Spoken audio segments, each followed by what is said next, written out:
Hey guys, welcome to the sixth video of the playlist How to Use SolidWorks for Beginners. For those who are new to the channel, the link of the playlist is given in the description box below, or you can simply click on the I button which is present on the right top corner of your screen. So we are learning how to sketch in SolidWorks, so let us continue with that. So let us click on File, choose New and select Part. Now before sketching in SolidWorks, you first have to select a plane. So here I am going to choose a front plane and now click on Sketch. In the previous videos, we have already understood the line, circle, spline, rectangle, the arc, ellipse, slot command. Okay, in this video, we are going to understand the Polygon command and the Fillet command. So first of all, let us understand the Polygon command. So I'll click on Polygon command. Now in this Polygon command, you first have to choose the center of your polygon. Now what do you mean by center of the polygon? Let us see. So I want the origin to be my center, so I click on it. And now guys, as you can see, I am able to extend my polygon. See, can you see it is in yellow color, it is very faint. Okay. Now, here I have the option to give the number of sides.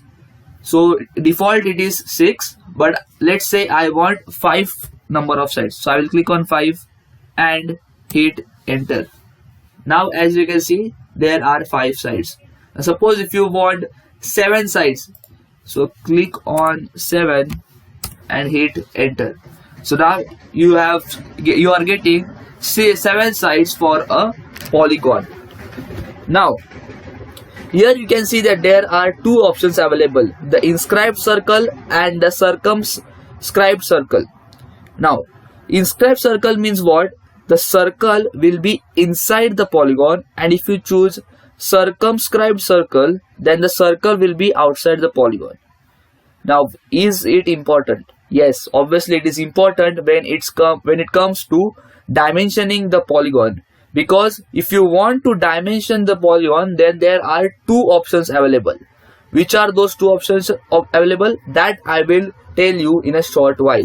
Okay, so I hope that you have understood what is inscribed circle and circumscribed circle.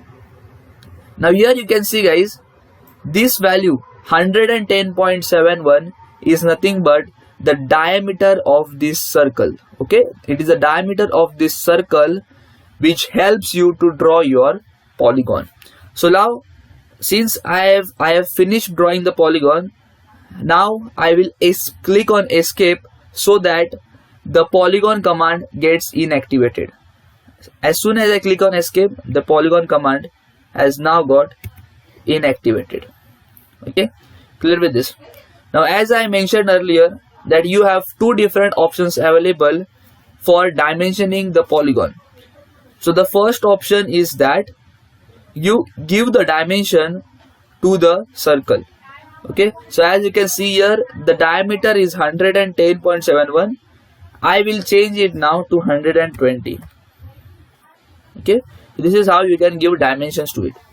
The other option available is that, let me show you which is the other option available. So for that I will draw another polygon.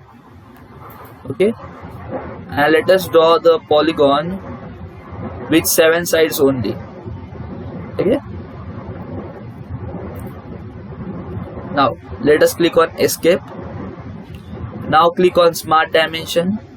Now the second way to give the dimensions to the polygon is to give the dimension to any side. So if you give a dimension to any side, then automatically it will get reflected on all the sides, as the polygon has the length which is the length of all the sides of the polygon is same. So here it is 86.54. I will change it to, let's say, 60. So as soon as I change it, you can see that the polygon will now decrease in size. Okay, see, can you see the polygon has now decreased in size? Suppose if you click on say 60 and let's change it to 75. So as soon as I make it to 75, the polygon size will now again increase. Okay, Now suppose if I try to give dimension to other side as well.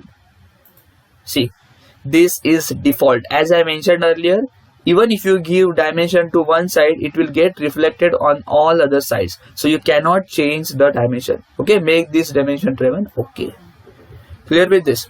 Now let me tell you one more observation. See, for that I am drawing one more polygon here. Okay, now let's name the number of sides to be 5. Okay, now suppose if I want to give smart dimension, so I will first I can either give dimension to the circle, or I can either give dimension to the side. So let us, for example, give dimension to the circle first. Okay, and let's make it 160. Okay, now guys, suppose if I try to give dimension to the side, then I cannot change the dimension. See, it has to be driven. Why? Because you have the option to give dimension either to the circle or either to the side, and if you give dimension to any one of them, then the other dimension also gets decided by the SolidWorks, because both the factors are dependable on each other. Now guys, you can even add relations to the polygon. For example, suppose if I select any side of the polygon, let me select this side, and now suppose if I want to make this side horizontal, so I will simply click on horizontal, and now can you see that the side has become horizontal. I have one more option available. I can either select any side and I can click on vertical. Okay, so now as you can see that the side has now become vertical. So this is how you can add relations to the polygon. Now after this guys, you have one more option available. So for that, let me draw a polygon. Okay, done. Now suppose if I draw a center line between this thing.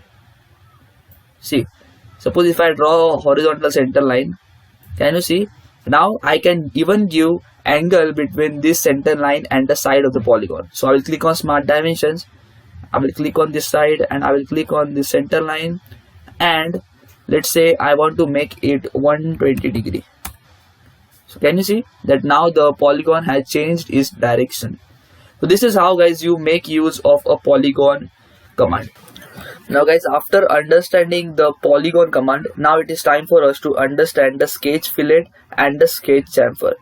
So for any of these options, you first must have a sketch. So first of all, let me draw a sketch.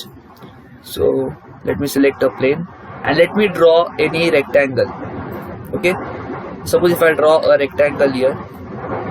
Now here you can see that there are two different options available, the sketch fillet and the sketch chamfer. So first of all, let us understand the sketch fillet. So when you select on sketch fillet, what happens is that you have to first select two sides. This is my first side and this is the other side. So now as you can see here that the fillet is now being added. So the radius of the fillet is 10 mm initially. If I increase the fillet to 30 mm, now you can see that the size of the fillet has also increased. So from here I can increase or decrease the fillet. Let me make it 50. Okay, so now again the size has decreased. Now similarly I can apply sketch fillet to the other sides of the corners of the rectangle as well. Okay, I can even simply choose on a corner.